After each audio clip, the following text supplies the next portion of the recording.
親愛的觀眾朋友們，大家好，歡迎大家來到天津衛視大型情感節目《愛情保衛戰》。打開微信，搜索"愛情保衛戰"官微視頻號，並且添加關注。每天晚上8點到10點呢，我們會開通直播，我們的導師都會在線幫您答疑解惑，歡迎大家和我們連麥。接下來呢，我們就掌聲有請今天來到節目組求助的2組嘉賓登場，歡迎他們。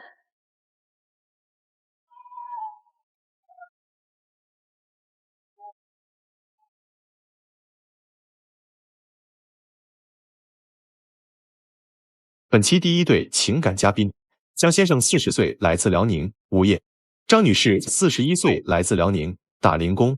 他們遇到了怎樣的情感困惑呢？你參加節目的訴求是什麼？我真的和他過不下去了。他一個40多歲的老爺們兒，整天游手好閒，啃老啃妻，他就不該娶媳婦，就該讓他一個人過。他就知道在外人面前貶低我，我也是個人，難道我不要面子嗎？是工作不好找嗎？是他根本就不想找。一天到晚就知道玩游戲，哪有点丈夫和父親該有的樣子啊？他就是鸡蛋裡邊挑骨頭，天天看我不順眼。現在工作不好找，我也是沒有辦法。啊，哎，您是今儿来这儿找工作的是嗎？我之前有一份工作，只不過现在不太景氣，我就一直沒做。他就是啃老啃妻，說不好聽話。啃老啃妻，哎呦我的天哪，这怎麼啃妻了？你說說。那你說老師現在就是從打去年9月份到現在，差不多快1年了吧？他一個班他也沒上啊，一分錢他也沒掙。那我之前我不幹活了嗎？我不就現在才待着嗎？他就屬於是那種大錢掙不來，小錢他還不愛掙。你說啥呀？不就是這點事兒嗎？他是家裡邊的獨生子，從小就被他父母寵壞了。但是現在我們家面臨的是一個什麼矛盾呢？我兒子現在都17了。那你說父母他不可能宠我们惯着我们就是一輩子吧？那早晚的話说不好聽話，他不也有100年之後嗎？我就感覺如果這個日子要是再這麼耗下去，天天他再整天的就是游手好閒，那以後用錢地方多了，那孩子嫩大了，他要念大學，他要買房子，他要娶媳婦兒，就以後就這些就這麼大的壓力，你就始終就天天就這麼耗下去的話，你還為你的懶在找借口。我也没有工作吗？我也没一直待着，我就最近待着嘛。有工作我不还得去嗎？有沒有啊？找活了，他不去呀。啥活啊？給他找的？在我們附近吧，找那個快遞，從下午1點幹到下午5點吧，差不多就是4個小時，一個月是給3000塊錢。我問去了，他那個需要自己買台車，送快遞不有個小電動車嗎？然後我說這車得多少錢？他說得8、9千塊錢吧，新的。那我給你找送水的活，你為啥不去呀？你看都啥人幹的，都是50多歲、60多歲的老大哥在幹，有幾個年輕的扛個水桶送水的？老頭都能幹，你年輕人你不努力？他掙的多也行，也認可了。他一個月能掙6、7千，我認了就送水去。他就掙2000塊錢一個月下來，還不給我自己零花錢的呢。說白了，這不就是因為你父母寵着你、慣着你，有人給你托底嗎？按你說他父母多慣着他呀，老師。人家啥事兒他父母都替他兜底。就拿今年他5姨的姑娘結婚，完然後大舅的姑娘是因為工作忙回不來，這不都是親戚嗎？然後呢就跟他說了，他說大姐呀，給你微信裡邊給你發500塊錢，那個大姐就工作忙就不去了，你幫大姐就把這個禮金就寫一下就得了。但是呢，他把這500塊錢他給花了。當時我不是車裡沒油了嗎？我水里去我不得開車去嗎？油錢加了，那水里也不夠了。然後我就給我爸打電話，我說那個爸，我這個錢我給加油了。然後那個我爸一聽，那得了，那你別去了，這錢你就留着，我把這里隨上就完事兒了。啥事兒都替人家父母都替兜底，所以他才有恃無恐。你在家裡邊待着，你別那麼大脾氣呀！你為啥你待着在家裡邊，你還脾氣還那麼大呀？那誰沒有脾氣？有脾氣咋的了？待着還脾氣大呀？老師，我跟你說，我正常是上早8晚4的那個工作，到下班的時間吧，這不沒有什麼事兒嘛，我就自己呀，就在我們家附近就有那個手工活，賣了是130多塊錢。我想着這畢竟是一筆額外收入，對吧？當媽的嘛，我就說的兒啊，今天媽那個掙點外快，給你點份漢堡，然後給你弄個炸雞。我兒當時還挺高興，他說行，媽我愛吃。这我把這個漢堡和炸雞點到家了，我嫌那我自己我也沒吃飯，就你說我自己掙的錢，那一份炒麵18塊錢，我也點了一份魷魚炒麵。我們把這個東西點到家，我說兒子來，那個外賣到了，咱倆吃吧。結果他看見了，他把我這個炒麵給我摔地了，你看這是人事嗎？那你準備讓他吃啥呢？晚上他不配吃，就讓他餓着。你在家裡邊待着，你還配吃炒面？那你不要你餓着，你不让我吃，你不让我吃，我也不让你吃消停，我给你倒了。哦，你就直接把他那炒面给倒了？对呀。那儿子那汉堡和炸鸡扔了吗？他都在那一个袋一起的都倒掉了。儿子没找您聊聊呀？我儿子比较老实内向，他就没吱声，自个儿进房间把门关上，自己待着去了。行。然后我就一赌气，甩机，我就开车，我就回我妈那吃的饭。啊，反正你最后有人托底嘛。你看你是吃饭了，不是吃饱了，这娘俩还得再自己做。老师，你听我说，那夫妻有福同享，有难同当。他买吃的为啥不给我带一份呢？那几块钱的东西啊，他非得说我没上班没挣钱，就没挣来这个炒面钱。那我以前我在工地一个月也挣1万多块钱，我不都给你了吗？那以前挣钱的时候，我也没说不给你饭吃，这不就是因为你不挣钱了，想逼你一把吗？我不是恨铁不成钢吗？给我买份炒面你都不给买，你跟外边也穷大方的，跟那朋友出去溜达去了，争着抢着，来吧，我买。我跟你说，老师那回是咋回事？人家我跟我朋友交，我俩是出去就是旅游去玩去，晚上必须是得坐一趟车回来。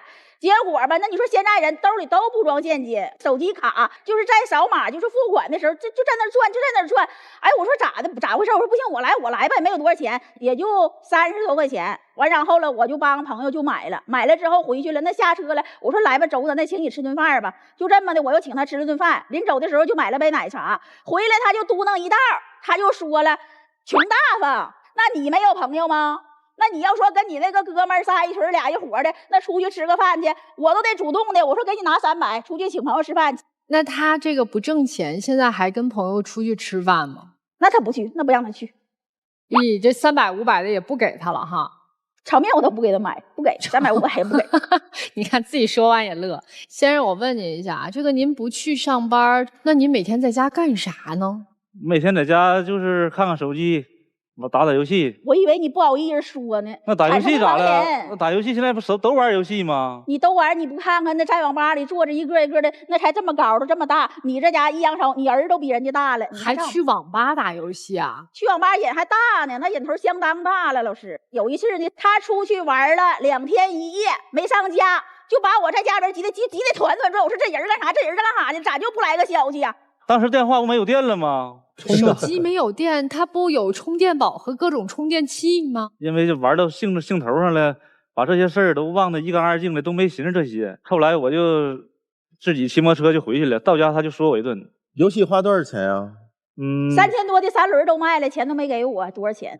什麼意思？老師是這麼回事兒，吵架之後，後來他父母就出面了。我當時是說來着，我說你要是再要玩的情況下，那咱倆就離婚。然後他父母就說了，哎呀，這不就是因為沒有工作嗎？那實在在家裡邊閒着沒事兒，給他買個3輪吧，花了8000多塊錢買了個3輪。結果呢，接貨的時候，他那個小車就停在網吧門口了，我直接就衝到屋裡邊去了。他那耳朵就戴那個耳機着，我咵我就給他攬下來了。我說你咋好意思啊？我頂着大太陽，我在那塊接貨，我在那塊上班。完你在這塊這瀟灑，小空調也吹，你玩遊戲。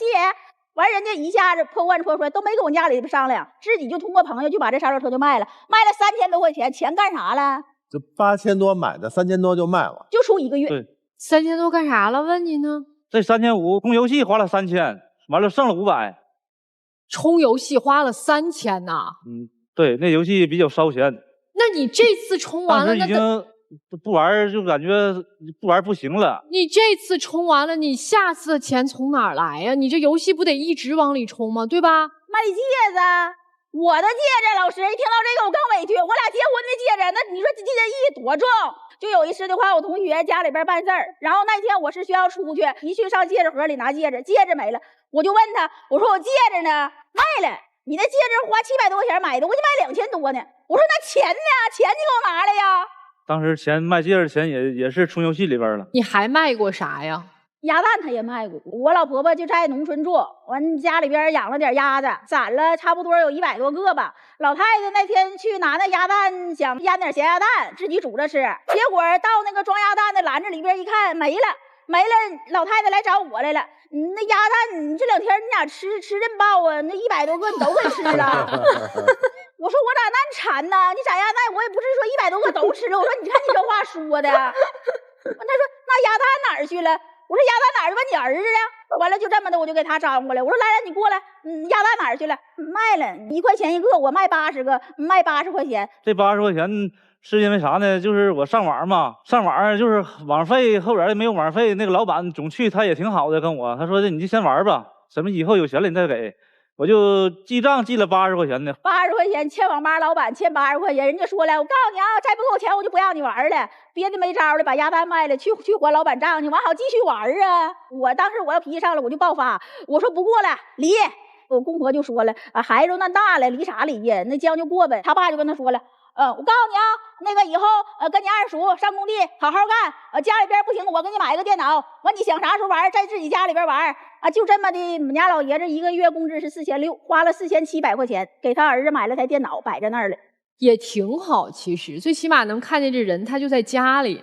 電腦買了，在家裡邊是玩了，但是玩，我說啥意思呢？你可以有時有場，不能說可擬性，你想什麼時候玩就什麼時候玩。你就比如說我兒子那學校，你說我這初中文化也沒有太高學歷，有些老師布置那作業我也那什麼輔導不明白，我就說了，我說上你爸那電腦上，媽給你查查去，要不你自己查查。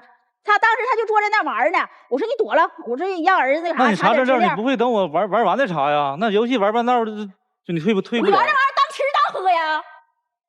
啥玩意兒都你玩，那兒子考上大學以後還得養你呢。他都成了你生活當中這麼大的累贅了，你為什麼半天也不提你要離開他呢？就是過這麼多年了，風風雨雨的，雖然說平淡吧，有時候我也感覺也有幸福的時候。那每個人他也是有優點，也是有缺點的，這一點我倒是承認。再有就是吧，確實他公婆也挺好。要趕上我們兜裡邊，比如說這過日子緊巴了，公婆到什麼時候就替我們兜底。但是呢，有時候他這樣的，我也挺生氣的。完了，我要一生氣我就回娘家。老爸替我說兩句，他媽還那個啥，向着他。你別提你爸，你一提你爸我更來氣。你爸你媽就慣着你。你倆這個，你說他把他媽慣着他，他說你媽慣着你，你倆都挺有意思的。他其實他挺瞧不起本家，他更瞧不起我。他過父親節的時候，母親節他給他爸他媽買衣服買鞋給錢，然後他不給我爸我媽買。我為啥不給你父母買呀？你媽多事兒多呀，正常吧？你說他們年紀也都不小了，60多歲了，你要是買那種就是帶花的，像老太太穿那種衣服，買回來人家我媽穿上樂呵的，人家說看我大閨女養閨女不白養。等到給他媽買了穿上，他媽說這適合我嗎？這穿咋感覺真顯老呢？你不適合，你不喜歡，那我就不給你買唄。我憑啥拿我的熱臉去貼冷屁股去？那你不會換嗎？他不喜歡這個，你再給他換一個別的吧。我就不換，我這人就有性格，他不喜歡我就不給他買，慣着你毛病。你就是雞蛋裡挑骨頭，你就看不上我。他是姐3個嘛，他爸他媽就對那2個姑爺就特別就瞅着都眼珠都樂呀。那倆姑爺有工作嗎？他是市裡的，他指定條件比我們好點兒。哦，可不瞅着那工作的姑爺樂嗎？那瞅着你肯定樂不出來呀。你倆今兒希望我們怎麼幫你呢？我們是往散了勸呢，還是往和了勸呢？我就要一個態度，老師，他要是今天要條件好了，他要是保證說以後了那個好好幹，那給我們娘倆就是有保證，他就是那個讓我那背後那個需要靠的一棵大樹，我還能考慮考慮。如果他有這態度，就往和了勸；如果他沒這態度，就往分了勸，是吧？啊，對，我就要一個態度，他必須得改。行，這是你的訴求啊，讓這個老公這出去找工作去。江先生，你覺得你倆之間的問題怎麼辦呢？就是以後的話，也有好的工作，我可以也換一換。我還會電焊工，我也會。會的挺多哈，就是不幹。多少會一點，但是那個我這個本職工作就瓦工，現在工地活特別不好找。你這遊戲現在還打嗎？遊戲現在不打了。喲，怎麼會不打了呢？哎，怎麼突然就不打了？對。因為總打，我們倆總吵架。哦，這不是有改變嗎？對吧？是啊，總改變完了，那個村裡村外的人都議論我們倆。哦，事兒就這麼多的事兒，先來聽聽今天同樣來求助的小楊和小於，你們倆有什麼想說的嗎？我可能有一點小，然後不太 get 到就是他們婚姻之間的難處，但是我從女生的角度來講，我特別心疼這個姐姐，就是連我們這種學生都知道要出去兼職賺錢，就是給自己的父母減輕一點壓力嘛。包括我們倆其實都是有一點小副業的，就是而且我覺得姐姐太累了，你什麼都得管，又得洗衣服做飯帶孩子，還得家務，還得賺錢。要換我這樣的話，我真不行。說得好，說得好，你聽聽，你都不如一個孩子。來，我們聽聽男孩怎麼說。我沒別的話，我聽你。身為老爺們兒，就是咱争口氣，行不行？走了班儿争口气，明白不，哥？等你，这虽然我是学生，你到底是叔还是哥？你先校对辈分再说。叔，行不？行，因为我就比您儿子大不点儿，你跟我爸岁数差不多大了，咱争口气，老爺們兒的出去打工，別管啥丟人的，有錢就行，低頭挣抬頭花，我說白了，對不對？对，你以後你看我指定找一份好工作，对，加油幹。那就接下來我們聽聽各位老師們有什麼建議啊？首先，我覺得你把你們家那個電腦的那個使用權就歸給你兒子吧。說實話，你首先要有面對現實的勇氣。你沒有面對現實的勇氣啊，可能他曾經賺很多錢，然後現在他賺不着錢，他心裡自卑啊，他沒有辦法，他只能在那個環境裡面去找一些安慰。我覺得人最難的是，不是說你現在沒有錢，而是你的狀態垮掉。人只要狀態好，我覺得什麼時候其實都能夠重新站起來，變得更好。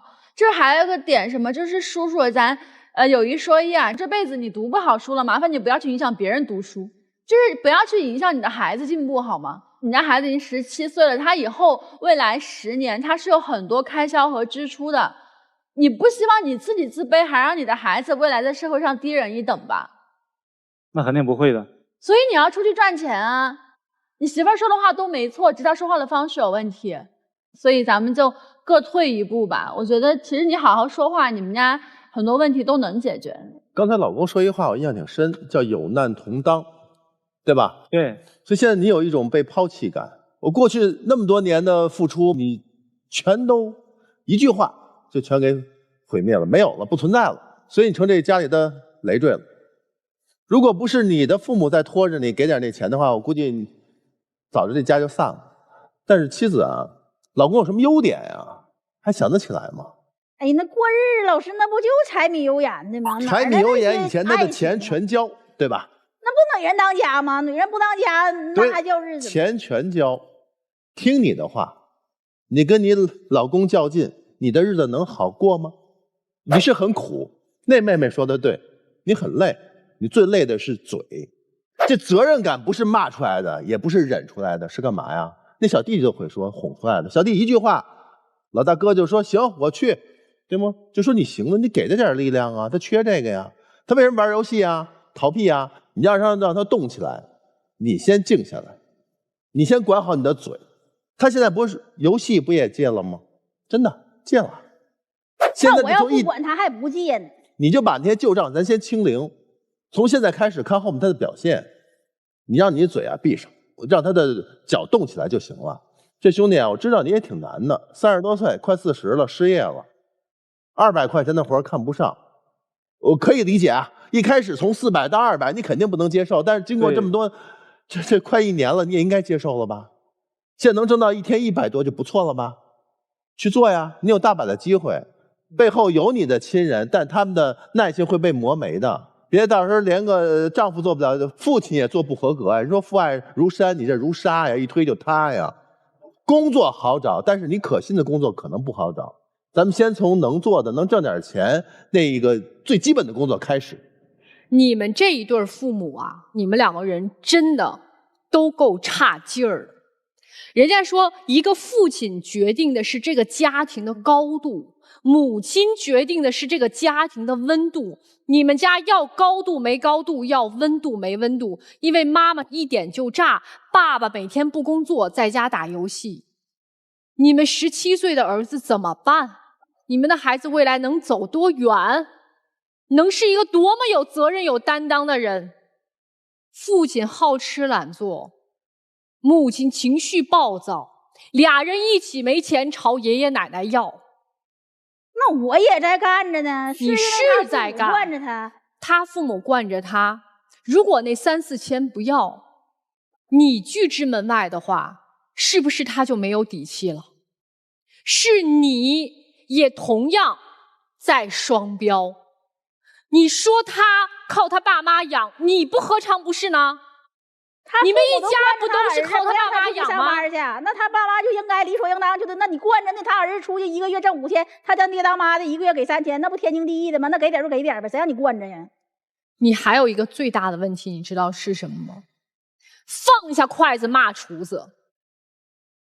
你拿人家爸媽錢的時候，這邊還數落着婆婆。你花的时候怎麼不說呢？所以你要認清現狀，不是他一個人啃老，是你們3個人都在啃老。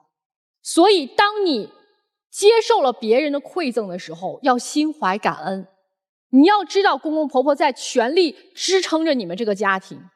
當然你老公有他的問題，但是還有一個最大的問題，這個人如果你找他的時候，他就是個電冰箱的話，你沒有辦法在婚後把它變成洗衣機。如果找他的時候就知道他是一個3天打魚2天曬網，需要靠別人推着往前走的老公，這就是你的宿命。所以你怨不得別人。40歲了讓他改變，你做夢吧。我在你們2個人身上看到最多的就是對抗，一個人就是各種爭吵、各种情緒，另一個人呢其實是無聲的對抗，比如說打遊戲，或者可能做一些讓你很不高興的事情。用一句話來形容，就是你們倆的生活就是你讓我不好受，我也让你不好受。而且我知道男方其實无論是打遊戲，或者可能是在賣那個戒指的時候，這個事情啊，雖然我很不能理解，甚至我聽起來這件事情很憤怒，但是你一聯想到可能生活中你受到的那些委屈、那些數落的時候，你就想着哼，就賣。其實都是一種對抗，2個人雙向的在進行對抗，而且這種對抗會讓孩子很撕裂。為什麼孩子當時看到你飯倒掉之後直接回到屋裡關起來了呀？他也不想接受你們的情緒，不想看到你們对抗。所以首先第一點，從孩子角度去考慮考慮，是不是雙方都要做出一些讓步和改变。我希望所有的父母啊，或者說我也相信所有的父母肯定希望孩子是过得越來越好的，最起碼不要像自己現在這樣，最起碼要比自己今天好，對不對？对，对，有道理，謝謝老師。還有第2點啊，其實對於男性的鼓勵真的是很好的引導。我們可以換個角度想一下，你說男方他在找工作的時候，現在確實不像之前了，找不到像之前能賺那麼多錢的工作了，那這時候男方心裡會有個什麼想法？哎，別人都給我開不出價格了，我會有一種自我價值感的降低，然後這個時候回到家裡也還不被理解，家裡還在否定我，外面和家裡雙重的打擊，我能幹什麼？我躲，我逃啊，我跑啊。如果假設我們換一個做法，比如說某一天晚上你好好認真的做了一頓飯，你跟你老公講，說老公啊，最近這個咱生活壓力確實有點大，然後孩子也越來越大了，花銷也變多了，咱每個月的這個生活費缺口啊，還得有個2、3千塊錢。如果你是這樣一個態度，你說男方老公會怎麼說？可能說，哎，2500塊錢還不簡單嗎？包在我身上了，我明天我那兒有一個什麼什麼活，他1個月能開3000。你看會不會可能就是換了一種狀態，他可能就會去幹了呀。他會覺得，哎，我把這個事情做的對孩子也好，對家也好，家裡對我的價值也是認可的。雖然外面我的行情變差了，價值感有降低，但是在家裡面我的認可度提高了，我在家裡是有用的，我是一個有用的男人。但是現在從你所有的表達來看，您老公他會覺得自己是一個有用的男人嗎？我覺得從男士的這個角度，我們反過頭來再看你妻子的這些情緒啊，你看他打壓你，他故意餓着你，他故意衝到人面前不給你面子，他對你各種指責，但是你發現了嗎？在他所有的表達當中，他都是在針對你，他從來沒有把你從他的生活當中拿出去。但如果有一天他理都不理你，完全漠視你，那才是真的危機，就是他不需要你了。現在他只是对於未來感覺不到希望，他好像看到絕望。你要能夠感受到他還把你放在他的生活的版圖裡，你就得珍惜這個機會。你不是沒本事，你不要看不起所有賺錢的工作。正如你所講的，我原來賺500塊錢，現在賺200塊錢，值嗎？值，證明你在今天還有這個200塊錢的價值。但如果你這麼一直消耗下去的話，你可能連這個價值你都看不到，你只能成為最優秀的人，你才能從200塊錢的這個市場當中去回升到500塊錢的價值高度。但是如果你不做，你就永遠都在這個200塊錢當中隨波逐流，一點一點的往下走。任何一個行業當中，永遠都是最優秀的人機會最多。你閒着下去之後，只會讓你的價值更縮水，而不是讓你的價值重回價值巔峰。所以这个路得一点点往上走，你得试着推着把自己的能力滚大滚强，而不是说我在这儿等机会，天上从来不会掉馅饼，你有本事在身饿不着，我相信你也不会让你的老婆孩子饿着，但是你不能再这么打压他了。我接受老师。好，谢谢吕老师，我会考虑考虑。那接下来我们这样，请两组嘉宾交换位置，我们听听我们今天第二组嘉宾的故事。本期第二对情感嘉賓，小楊22歲，來自遼寧，學生；小魚22歲，來自遼寧，學生。他們遇到了怎樣的感情問題呢？你參加節目的訴求是什麼？我們是青梅竹馬，之前都相處的一直挺好的，但是就這半年，他對我態度越來越差。我今天來參加節目，就是想來問問他，他是不是想用冷暴力的方式逼我分手？不是我對他態度差，是他天天情緒不穩定，一點小事就吵個不停，真的讓我很煩。是我想吵架嗎？明明是他像一個中央空調一樣對其他女生那麼好，我作為他正牌女友，難道不應該生氣嗎？他一天到晚就知道疑神疑鬼，我真不知道該怎麼和他說了。情感問題無人傾訴，渴望專業的解答與指引，即刻打開微信，掃描屏幕二維碼，添加愛寶小助理的微信號。每天晚8點，微信視頻號官方直播間，資深情感導師暖心陪伴。前100名添加的朋友還可以免費領取情感溝通課。讓我們祝您解鎖生活幸福秘籍。剛才短片裡面說了，有2個詞兒我印象特深，一個是青梅竹馬，一個是中央空調。你倆這個青梅竹馬是從小認識嗎？對，我們倆因為才22歲嘛，但其實我們倆已經認識20年了。哎呦，2歲就認識啊！我們媽媽就是閨蜜。是媽媽們把你們撮合到一起的嗎？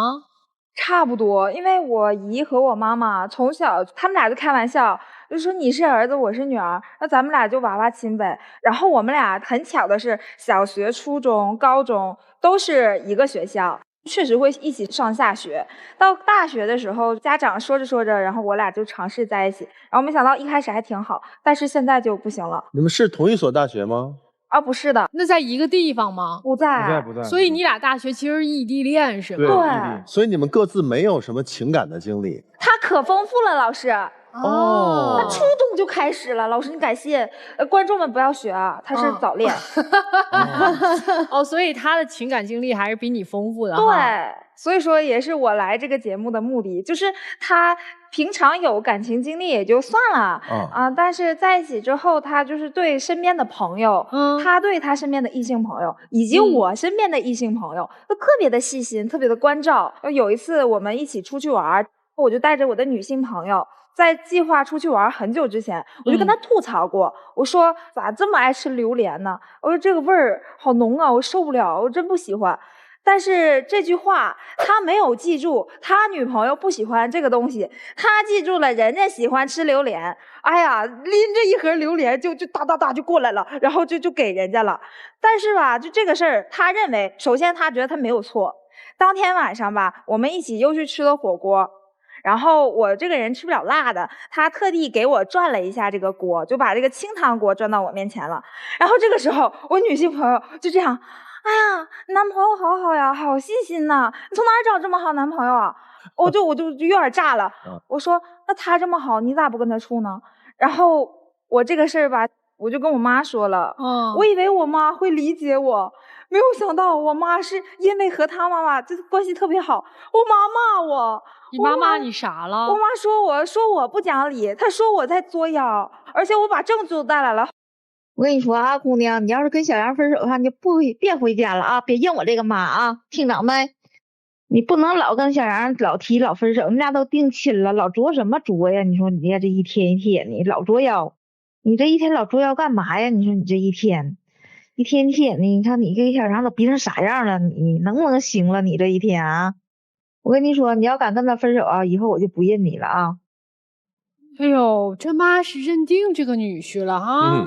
老師，我能說話了嗎？我憋不了了，我要說。我給你逐幀分析啊，老師啊，逐幀分析。你說，就是他帶他朋友來找我玩，你說你都帶來了，相當於你信任我，那你的朋友是不是就是我的朋友？就擱東北這邊就好交朋友，就沒招，你知道不？就我這性格就擱這放着了。禮物之间给到位了，没毛病。这是一点，榴莲这事儿，然后火锅这事儿。不，等会儿榴莲的事儿有一个重点啊，您说。重点是你女朋友她闻不了榴莲这个味儿啊。我买当时特别少，她就夸大其词说，我递了一盒我就过去了。你说我也不是傻，我也不是说就不知道不喜欢那味兒，我能递了一盒吗？我就递了这大点儿。我给你打个比方啊，舉個例子，比如你跟你哥們兒倆人出去玩兒，你女朋友知道你哥們兒特喜歡一個遊戲手柄，然後帶着這個遊戲手柄興沖沖的給你哥們兒了，你還特別煩玩這款遊戲，這手柄只能玩這款遊戲，你說你會怎麼想啊？老師，你不能這麼說呀！別，我舉這個例子非常恰當，這是一回事兒。你覺得這樣行嗎？就你老婆說，我給我男朋友長面兒啊。對，而且特別耐人尋味的事兒，接着這麼發生了啊。他的那個異性朋友說：“喲，女性朋友哪兒找的這麼好？”對你哥們說：“哎呦，你看你這些老婆找的對，哪兒找這麼好的女朋友去啊？”行，我這事兒我確實吃癟了，沒招。你等後面全是事兒。第二件事那個火鍋的事兒了。火鍋的事兒，對。你說我對象不愛吃辣的，我轉過來了。哎，這個你做得好，是吧？是不是做得好？這沒毛病。你聽我說，老師。然後他朋友就誇我一句說：“你男朋友真懂你。”你說這有毛病嗎？你說我身為他男朋友，我不懂他。不是，兄弟，後頭有一細節你跳過了，不能跳。就是說完了，說你男朋友對你真好，後面是什麼話？從哪兒找的呀？沒了。有啊。啥呀？女生說。你從哪兒找的呀？為什麼他會這麼誇你？而且他說你懂我的同時，你不是也很懂他嗎？這個倒我覺得姑娘你有點偏頗了。其實你的重點是在於，因為之前有榴蓮的事兒，在你心裡打了個結了已經。就白天我就一直在忍，就是我沒有辦法正面跟他說。你這事兒說清楚。正面跟他絕交的嗎？就是當時就很尷尬，然後我就背着包就走了。他這邊生氣了，我不就得哄嗎？但是他把賬結了，這事兒還挺爺們兒的。是啊，他把賬結了，然後我閨蜜好像一個人在那吃了。那這也不能，閨蜜真慘，這也不能稱之為閨蜜了。對，我也覺得。不，後來你跟這閨蜜關係怎麼樣？就一般了，就不說話了，挺好的，肯定就絕交了嘛，對吧？哦，這是第一個，你覺得它是中央空調的事兒，有沒有其他的中央空調？當然了，在我去比賽的時候，我當時就沒怎麼看手機，然後我是比完賽之後，當天下午我打開手機一看，我就看到了我們倆共有一個女生的朋友圈。我發現她和2個女生去北京那個遊樂園去玩了，你背着我帶倆女生，我想說2個陪你，你很爽是嗎？一個不是更可怕嗎？一個更可怕，2個還好點兒。就是因為我自己幹兼職，我也攢了一段時間錢，然後我媽也給我生活費，然後我就想帶我對象我出去玩一玩，然後我就跟他說，我說咱倆要不去北京那個溜達溜達，我把票買完了，要走的時候，他前一天晚上9點多鐘。給我發的消息說，那個他去不了了，說他有比賽，他沒辦法。然後我當時我人就麻了，我當時我那個一張票500多塊錢，你說我也不能退不了。然後我就只好通過那個掛在網上的形式，我就問，我現在有一張票，手裡有餘票，就是誰想要我便宜就賣了。正好就是這個時候，就是有我的朋友圈一位朋友，女性朋友來問我說，她閨蜜想去，但是她閨蜜沒買票，說想通過我這個渠道來買我的票，第二天我們可以俺仨一塊走。就這麼一個事情，我是覺得他在去之前，首先我需要有一定的知情權吧。我覺得他應該先跟我說一下，我也不是那麼不講理的人，畢竟是我爽約在先。所以你不告訴他是故意的，還是就打算瞞到底了？是故意想氣氣他？肯定我生氣呀！我說那你哪有這麼割我的啊？你說咱倆就是在一起這麼長時間，就一共出去玩過幾回？你割我有幾回？行，我已經很壓抑了。我覺得這就故意氣你，讓你吃醋。這事兒咱們先擱這兒，還有中央空調的事兒嗎？有啊，我沒有想到他晚上在他所謂賺錢的時候，他在跟女生跳舞，燈光微醺，然後那個氛圍也剛剛好。這個時候就不得不說出我的職業了。我在酒吧上班，我的現在酒吧一門職業是那個氛圍組，我需要來帶動他們一起活躍起來。同時你還得拉人，我需要拉人拉攏這個客源。因為我們每一桌它都有這個就是人數這個保障，你人數不到的話，你今天晚上白幹，你得不到錢，避免不了的事兒。然後我也帶過很多男客，但是他就光挑我帶女客的時候刺兒我。你是跟一個女的單獨跳嗎？還是一般？一群人哦，那一群，那就是他工作，那咋办啊？我没办法。不是啊，老师，为什么他非要选择这个工作？他在人家身上赚钱的话，想让人家多去找他，那不一定怎么对人家好呢。那接着说，还有啥事儿？就是我们俩的妈妈不是互相认识吗？我们俩纪念日那天，我姨就给他发了2000块钱。我姨就是原话跟我说，不要心疼钱，就是你们俩怎么开心怎么玩。就是说姨这钱就是给你花的。我知道这句话也就是所谓的客气，也是喜欢我，但是我很高興，我觉得那是对我的一種認同。但是我就沒把我姨跟我講這個事兒告訴他，我以為他真的就是會給我花或者給我一個驚喜什麼的，我還在這等着呢。結果人來了之後呢，咱倆吃飯都是 AA， 就我並沒有見到這個錢。然後我想要一個盲盒，我就紀念日那天嘛，我說這不到200塊錢，我說我真想要，你給我買吧。他說買那個東西幹嘛呀？你就是盲目跟風，你根本就不是真的喜歡，我就不給我買。他說我感覺沒有必要買。因為那天我媽確實給我發2000塊錢。但是當天晚上一切都是預料之外的事，我沒有辦法就是拒絕。就是我朋友出車禍了，他騎那個摩托車出車禍了。你這朋友是男性朋友、女性朋友？女性。那怎麼女性朋友會找你？怎麼會輪到我是嗎？對啊，因為他這個摩托車偷摸摸買的，不敢告訴他爸他媽，他爸他媽都不敢告訴你。對啊，就找你，因為你給他們托底啊。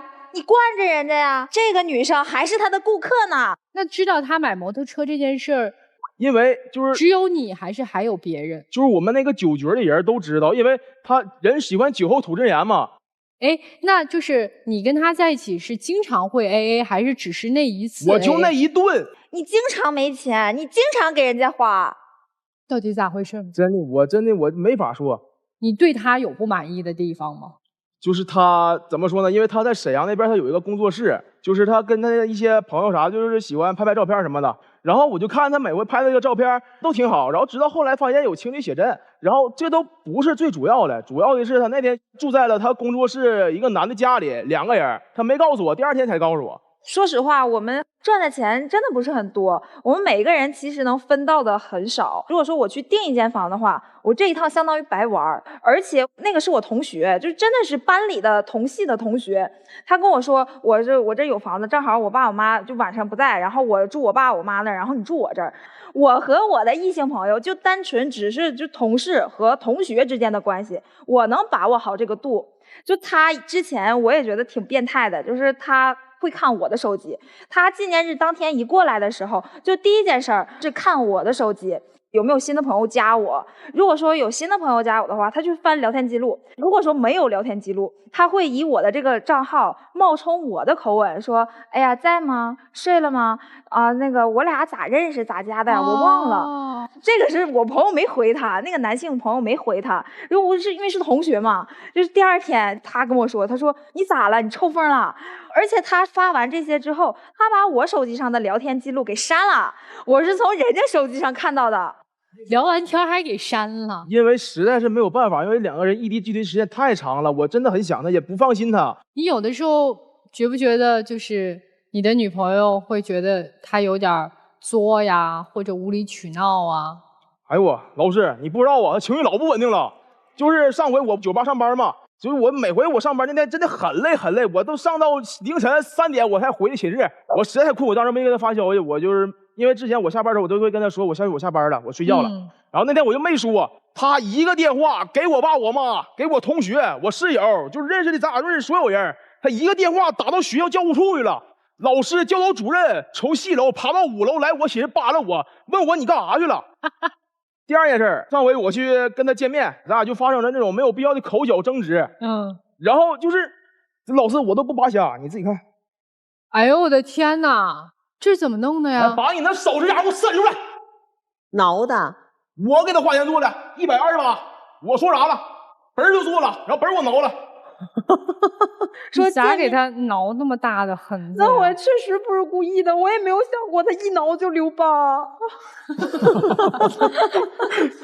你咋那麼嫩呢皮膚？我也沒有想過。哎，今兒來我們這兒是想讓我們幫你們把這個矛盾解決一下，然後好好的，是想奔着結婚去的是嗎？老師，就是我的中心思想是啥？就是如果我要說分手的話，我蓋不过我媽上面，因为我媽和阿姨她闺蜜關係好啊，我怎麼跟我媽說呀？如果我要是說不分，但我確實我現在挺壓抑，我真的我這心繃老緊了。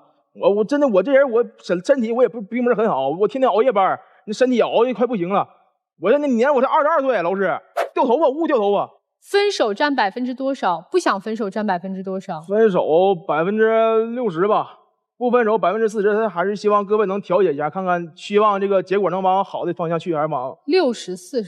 來，姑娘，說實話，老師，其實吧，我來之前，我肯定是想解決問題，我不太想分手。但是我剛剛聽他講話，說22歲身體就不好了，我分手也行。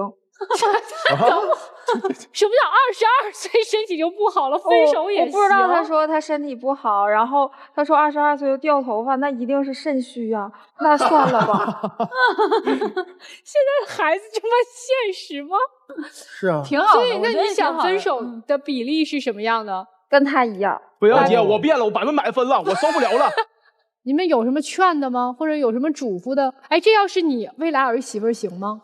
個人觀點啊，他要是真的給我兒子鬧成那樣，我不會接受。我就感覺這個女孩挺無理取鬧的吧。但是話說回來了，我就感覺這個女孩其實說白了，她不還是因為在乎他嗎？就是站在他們是我孩子的那個角度上來看吧，我不看好。我感覺這個男孩他也不是說真心愛這個女孩啊。對啊，你是明目張膽的跟別的女生去接觸，那你就有點太不拿他當回事兒了。我就覺得你應該給他一次表現的機會，畢竟您兩個小時候還都定了娃娃親，是不是？挺不容易的，你考慮考慮。接下來我們聽聽各位老師們怎麼說啊。在我看來，我覺得你倆戀愛談挺好的，沒必要分手。就其實你倆都是付出型的，我沒有覺得他真的在這段關係裡面說要去索取你什麼。我覺得從情感上來說的話，這個男孩其實是愛你的，而且我覺得他現在這個年紀能做到現在這個份上，我覺得還可以的。我覺得你對他的要求稍微有點高，但是我很贊成這個女孩說的，就是我覺得你換個工作吧，就是你酒吧那工作真別幹了，沒有前途，而且那個東西特別消耗你的青春和你的體力，就是身心俱不健康。拿這個去換錢，我覺得現在22歲這個年紀來說是極沒有必要的。你可以花更多的時間去學習，去給自己賦能，去充能，那才是一條就是可持續發展的路。你們兩個人從兩小無猜就切換了一個模式的戀愛賽道，但我感覺就是鞋子換了，這個跑道沒換，就是你們還依然在原先的自己那種狀態裡面去生活。如果不是你們雙方的父母把你們硬粘在了一起，你們倆未必能夠走到戀人模式。因為其實如果說他是一個比較陌生的男孩啊，那他身上這些毛病問題你一看，你一定會跑得遠遠的。因為咱們即使再暖也要暖對人，很多東西你們就是不在同一頻道上，然後各自覺得自己很有理，結果呢這事兒的背後的邏輯錯了，你們一定會聊不到一起去。兩個人都是這樣，當問題出來之後，先不去看背後的邏輯錯的根源在哪兒，而先說這個結果，然後情緒就上，情緒一對抗，烈度增加，結果這個矛盾小事兒就變成大事兒。所以很多事情我們要去講究一個優先，先做什麼再做什麼這樣的一個規劃，但你們沒有，你們只是被他人綁在了一起，然後一下把你們放到一個跑步機上，最開始的信任的基礎就不夠，然後呢再去往上做，有很多的我們年輕處理事情不當的原因，導致一件事一件事全都發生了其實本質性的一個衝突。所以說你們別置氣了，年輕人，我們一定要在審视的觀點來去看的話，我倒建議你們現在先不要硬湊在一起，先去把自己學業做好，所有的精力时間都投入这件事情，否則你們真的會後悔的。女生也先去把自己的工作和學習做一個平衡，別所有的心思都放在他身上，未必是對的人。試試，試個錯也是一個好的結果，知道不對，好嗎？分開距離啊，就這樣。其實我覺得是你媽媽和他媽媽在談戀愛，就這個比喻不恰當，但是他們兩個人的這種多年的閨蜜情想要一直延續一直延續，然後他們把他們的這種情感延續到了你們身上，這其實就跟父母每次看着孩子望子成龍望女成鳳是一樣的期待，因為覺得找個知根知底兒的最起碼我們家孩子不會受欺負。其實還有一個潛台詞儿，如果說你們俩出了事儿解決不了，我們還可以帮你解決。没錯，我們父母还可以出面，我們還能帮你們兜底，這是父母美好的期待和期望。但是這樣會導致他們永遠無法對你們撒手。所以我覺得你們兩個人現在其實就是友情之上，愛情未滿。而且還有一個，說點實話啊，我並不看好校園到婚紗，甚至是兩小無猜的感情，因為戀愛經歷少，會造成進入婚姻之後疲態提前，然後再經歷一些生活上的磨難、打壓、挫折，家庭的柴米油鹽一地雞毛之後，容易向外求。再加上你們两個人現在又都是20多歲的狀態，其實說白了，兩個人的在處理異性的邊界感上都欠妥，因為20多歲就是這樣。那麼現在你們的安全感就非常差，這是一個不好的基礎。那麼再往後相處，可能會碰到更多的挑戰和難題，那個時候可能就真的失控了。所以你們两個人不如靜下來想一想，我們之間到底是這麼多年深厚的友誼更多，還是愛更多？莎娜老師說她不太看好校園到婚紗，我看好，因為我本身就是我本身就是，再加上我有很多的來訪者和諮詢者，他們也有很多是從校園到婚紗的。其實它也有很多的好處，比如說沒有那麼多的尔虞我詐，他們可以更单純的在一起。但是莎娜老師說的后面可能會遇到的那些問題啊，也是存在的，但都會有克服的辦法，可以一起去面對和解決。所以關於未來的信心一定要有的啊。然後呢，我先給女生個建議啊，咱凡事啊可以試着往好的方面去看一看。比如說，你看榴蓮這個事情，她敢當着你面給，最起碼說明她心裡沒鬼。然後再比如說閨蜜那個事情，哎，說哪兒找的這麼好男朋友，這麼體貼？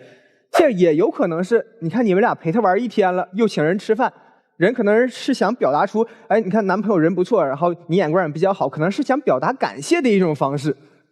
那至於你走了，可能你這個異性朋友他也挺懵，但是你男朋友做的也很好啊，单買了，然後趕快去哄你，說明他還是知道哪頭是重要的啊。咱凡事呢可以多往好的方面啊多去看一看，然後再到說你們的相處过程啊。为什麼你們會在一起？因為其實你們是從一個比較淺層的相處到深層相處過渡的過程。比如說你前面的20年，你們都是一個淺層的相處，好像兩個人這個狀態挺好的。那時候的狀態是什麼？好像兩個人也有交流，然後各自忙各自的都不管。但是深層次的交流，深層的相處不是這樣的。第一個要區別對待，把它的優先級提高，其實安全感就高出很多了啊。當然邊界感還是要注意的。耗費身體去做一個工作，我覺得不太值當。你22，我現在30多，我覺得我身體挺好的，我也不掉頭髮。我也希望你到30多也別掉頭髮。謝謝老師。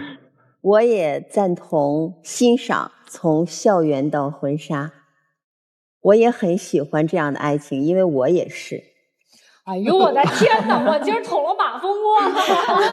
我特別喜歡青梅竹馬的感情，是因為在你們毫不掩飾的情況之下，知道了對方最原本的樣子。所以青梅竹馬的愛情，如果能夠一路真的走到白頭偕老，是一件非常讓人覺得很滿足並且非常幸福的事。但是我覺得你們兩人之間真正的困境確實會有幾點。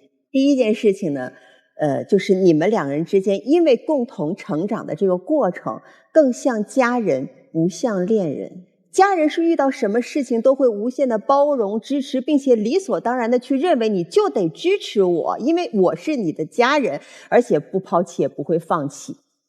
但是戀人是有排他性的，就是你要是愛我，你就只能對我一個女生好。但是這個過程很明顯，你們兩個人都沒做好，甚至在互相指責。你說我這樣，你不也這樣嗎？如果讓你們都做到對於愛情表現出來，我就是你的唯一，你也是我的唯一，難嗎？不難。但是你们誰都不愿意去这么做，因为你们都有一个极强的安全感，就是咱们俩从小到大谁不知道谁，我还能是你想的那样的人吗？关键你们还有家庭做后盾，他妈妈支持你，你媽媽喜歡他。我說實話，如果你們將來有能力，2個大家庭一起拱起你們一個小家庭的話，很幸福。姑娘，其實在這種情況之下，你可以跟他爸爸媽媽去溝通這個事兒，說我不喜歡他做這個工作，我就覺得他的交往沒有邊界。你看他爸他媽怎麼處理這個事兒？你有可以依靠的強大後盾，你不用，你自己撓他幹嘛呢？所以這個問題，如果你有後援團，你就用好你的後援團，但是別作。後援團很重要的一點就是，如果你用情緒在說話，後援團不好用；但如果你在那裡擺事實去說話，父母都是幫理不幫親的，因為你們父母之間關係太好了。當然到最後還是要叮囑一句啊，就是你們很享受童年之間的這個友情，但是如果真正長大了，從校園到婚紗，需要你們能夠有更穩定的心智，需要在世界觀、愛情觀上有更多的契合。如果你們在這一點上對於未來人生設計沒有共同的目標的話，會走丟，所以最好別走丟，好嗎？謝謝兩組嘉賓今天來到我們的愛情保衛戰。那接下來的時間呢，請我們兩組嘉賓先回到門後。電視機前的觀眾朋友們可以登錄優酷視頻、騰訊視頻收看我們節目的完整內容。打開微信，搜索我們愛情保衛戰官微的視頻號，並且呢添加關注。每天晚上8點到10點，我們會開通直播，我們的導師都會在線幫您答疑解惑，歡迎大家和我們連麥。那接下來呢，我們要看看我們今天第一組嘉賓他們的選擇是什麼樣的啊？3、2、1，請開門。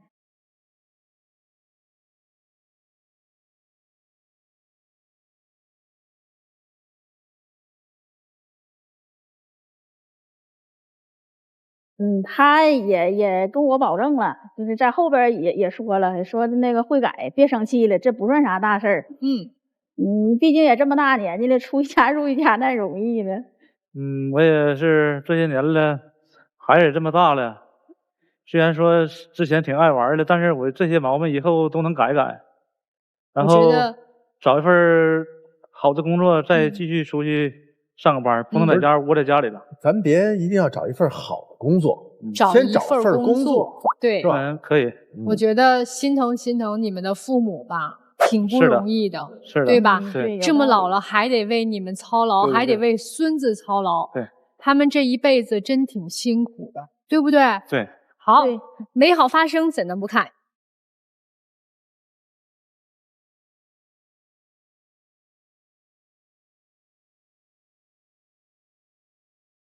好啦，謝謝你們來到我們的節目啊！祝你們能一直幸福下去，謝謝。謝謝老師，再見。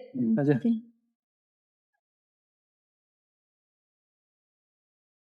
在揭曉我們今天第2組嘉賓的結果之前呢，要提醒一下，有情感困惑的觀眾朋友可以通過登錄微信搜索“愛情保衛戰”官微的公眾號、視頻號，搜索我們愛情保衛戰官方賬號，聯繫我們報名。記着，我們不收取任何的報名費，小心被騙。接下來呢，我們一起來揭曉我們第2組嘉賓的結果。3、2、1，請開門。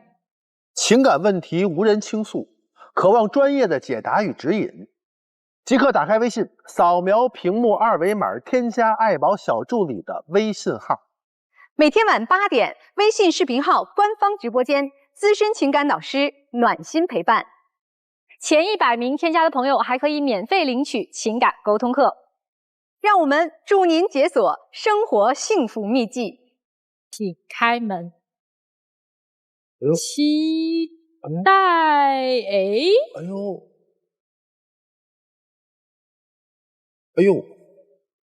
西大老師和呂老師有何感想？好震驚啊！還會在一起？我也覺得，就是你們覺得在這兒分開可能只是一時的選擇，這個情緒還得再鬧一陣兒。回歸到淺層次的相處，再重新回來重來一遍。